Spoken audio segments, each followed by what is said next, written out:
10 avril. On retrouve Guillaume Gallienne dans un instant.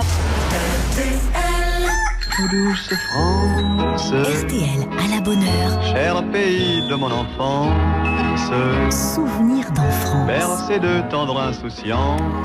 Donc vous avez choisi de nous emmener quelque part en Dordogne, Guillaume Gallienne. Oui, entre Sarlat-la-Canéda et les Aisies, donc deux sites déjà magnifiques.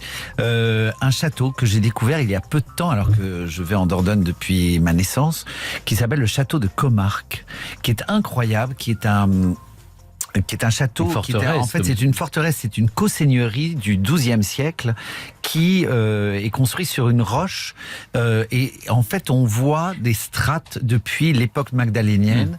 Il y a dans cette roche, il y a notamment un cheval grandeur nature qui date de 15 000 ans avant Jésus-Christ, qui est un bas-relief dans la roche, et il y a aussi des maisons troglodytes qui datent du Xe siècle, à l'époque des invasions vikings.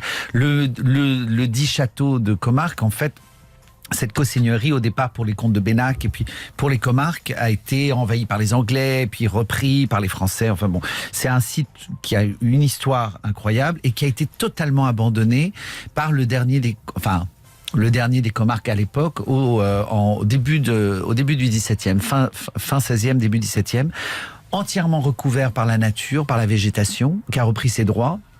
La dite végétation, c'est dans la vallée de la Vézère, de la Beaune en l'occurrence, et le descendant des Comarques, Hubert de Comarque, en 1962, je crois, a décidé de racheter cette terre de ses ancêtres et de tout déblayer.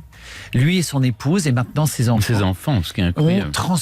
ont fait ressortir ce site de Le but, c'est pas de le reconstruire, hein, on peut dire, c'est quand même une ruine. C'est une ruine, mais très bien, très belle. Et restaurée quand même très bien. Un certain nombre de choses, surtout consolidées de telle sorte que le public puisse visiter. Et on peut y passer, mais la journée entière, c'est magnifique. Vous y êtes allé, ils ont eu un prix, le prix Figaro Magazine de la meilleure restauration.